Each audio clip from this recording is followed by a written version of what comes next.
Gary Lineker has been forced into a grovelling apology after he shared a social media post by a pro-Palestine group that included a well-known anti-Semitic rat slur. The animals were regularly used in Nazi Germany as imagery to depict the Jewish people. In a statement, the Match of the Day host said, "On Instagram, I reposted material which I have since learned contained offensive references. I very much regret these references. I would never knowingly share anything anti-Semitic. It goes against everything I believe in." Well, it's certainly not the first time that Gary Lineker has sparked outrage over the Israel-Gaza war. He recently claimed that Hamas's October the 7th attacks needed more context. But the Israeli position is that what is happening in Gaza is a response to the slaughter and capture of innocent Israelis on October the 7th.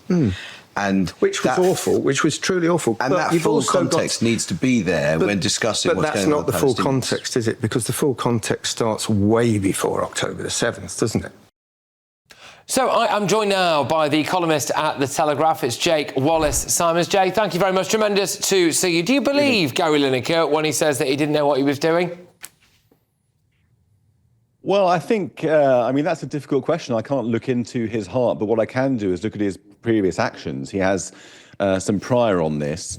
On October the 7th itself, when 1,200 Jews, mainly Jews, were being slaughtered in southern Israel, the only thing he posted was "Super Spurs are top of the league." No gesture of concern at all for the blood of those Jews. His interest was only piqued subsequently when the Israelis began to do more than just be killed, but began to defend themselves. And since then, it's been post after post that has roused controversy, to put it mildly. Only in March, he posted something about Israelis calling them Israelis and saying they were incomprehensibly evil. And he's failed to apologise for that. But now he seems to have finally apologised. But it's taken a few days, hasn't it, before it was apparently dragged out of him by the BBC. Yeah, I'm just sorry about this. For the benefit of our viewers at home, and obviously if people are listening on radio, I'll describe it. So this is, what you're seeing on your screens now is this post that Gary Lineker had online. Zionism explained in less than 2 minutes, it says. They take the land, claim that it's theirs, and there's that rat picture there now. So what I will say is, even if he didn't know that that was a well-known Nazi-era anti-Semitic trope, just the idea of calling, well, I suppose, Zionists or maybe just Jews really rats is offensive enough on its own, isn't it? Yeah, it's pretty obvious, isn't it? And look, this account has, it's not the first offence for this account either that he apparently follows or shares stuff from. They've accused Israel of controlling the US government. They've talked about the pro-Israel lobby being the deep state. So we can know where these guys are coming from.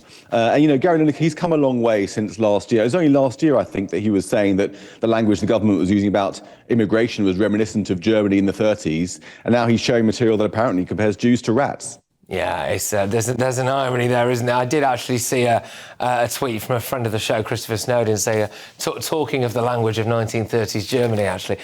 So there you go.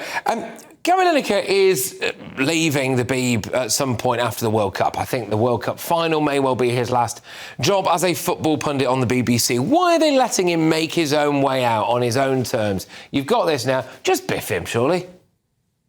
Yeah, well, they should have just biffed him a long time ago, to be honest. I mean, this is a man who, let's not forget, took 1.6 million quid from Qatar, the slave state of 300,000 Gulf Arabs presiding over 2 million migrant workers, quote unquote, who, by the way, harbour Hamas, support Hamas, and produce the propaganda channel Al Jazeera. He's quite happy to take money from them, and yet he's posting all this sort of stuff about Israel and Jews constantly. The BBC should have got rid of him a long time ago.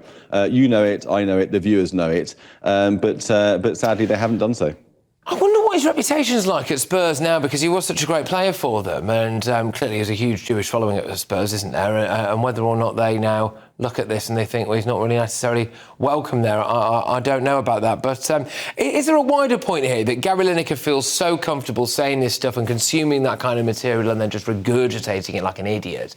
Because actually the people that he surrounds himself with, that kind of bubble, maybe, would you call them the metropolitan elite? So he's certainly not the lanyard class, is he? The metropolitan elite. Are they? Is this just a common view amongst those people? Yeah, I think he's surrounded by people both at the BBC and otherwise that think the same things that he thinks. And so you get the sense when he speaks out either on camera or on Twitter that he's trying to break the silence. He's saying, we all think this, let's just stop like censoring ourselves and be frank about what we think. But Gary, not everyone thinks that, just the people you're hanging out with, and you're all beyond the pale, in my view, shall we say. Oh, well, there we go. Well, look, thank you very, very much, Jake. Always a pleasure to see you, and I hope to see you again very, very soon. It's Jake Wallis Simons. I'm going to read another statement here from Gary Lineker.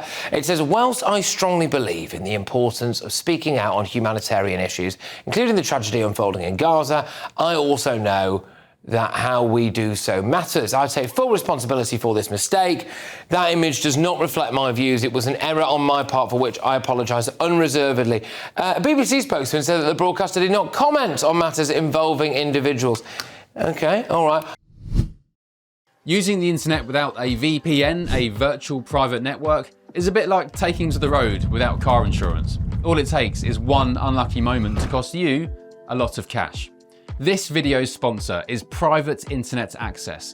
They are the VPN to help keep you safe. Click the link in the description below to find out why over 30 million people have downloaded PIA to protect themselves online. A virtual private network is an app that hides your IP address and helps keep your data private. When you're browsing the internet at home, you give up a large amount of data to businesses, to shops, and indeed to social media giants too. Hackers have the ability to steal your personal data with ease, including sensitive information such as passwords, keystrokes, and even your personal photos. Private Internet Access helps protect your personal data by encrypting your internet connection to keep your data out of the hands of cyber criminals. And it's not just hackers either to be concerned about. Information can be censored too. When Canada passed their C-18 bill, social media giants decided to ban news content on their platforms. But PIA can protect your ability to consume the news and content you love. Private Internet Access is available for Windows users, Mac OS, Android, Linux, iOS, and you can use one PIA subscription to protect an unlimited amount of devices. And we've got a huge GB News discount for you too. Click the link in this video's description and you'll get a massive 83% off PIA. That's under £2 a month, the price of a coffee, and you'll get an extra 4 months completely free on top. Also, there's a 30-day money-back guarantee too. Visit piavpn.com/GB News to start protecting yourself digitally today. I think these it's a hollow apology. I think they're crocodile tears. Martin, listen, I remember reading an article where Lineker said he was, when he was posting stuff on social media, he wrote it and then he didn't post it. He then reflected on what he wrote. He would never post anything after he had a glass of wine. He is so careful with what he writes. So I don't buy for 1 second that he wasn't aware of the significance of that rat that we see on our screens. Bearing in mind, only about 16 months ago, he was criticising Suella Braverman for using 1930s Nazi rhetoric about people coming over on dinghies. And here he is now using 1930s Nazi rhetoric. I don't buy it for 1 second, Martin. Now, the BBC are in a position now. He's only got a matter of games or match of the day left. The BBC didn't renew his contract. A year ago, I was telling you, Martin, that hell would freeze over before the BBC renewed his contract, and I was proven right. I think he wants to fall on his sword. I think he's pushing the BBC to actually sack him, Martin. I think that this activism has gone to his head. He realises that he's no longer a BBC employee. I don't think he likes rejection. I really don't. The BBC have rejected him and he's struggling with it. And I don't know. I'm torn because I think he wants to be fired. And I don't want him to succeed in this because I don't buy for 1 second he was not aware of what he was reposting.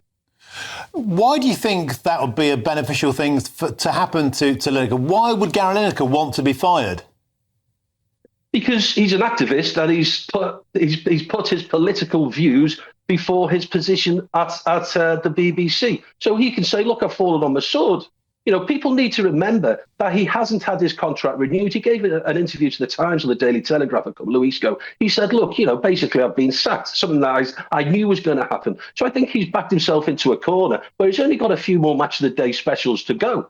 And he might as well say, look, I was actually sacked by this organisation with my political views. I don't know what goes on in his head, Martin. He's hardwired very differently to me and you and the vast majority of people watching this broadcast this afternoon. I just can't second guess the lad. But I think that I think the BBC should fire him, yes. I mean, just flip it round. If when I was at the BBC, not that I'm on social media, if I'd have posted something like, and conflated Islam, maybe with a pig's head or something, my feet wouldn't have touched the ground. What's the difference?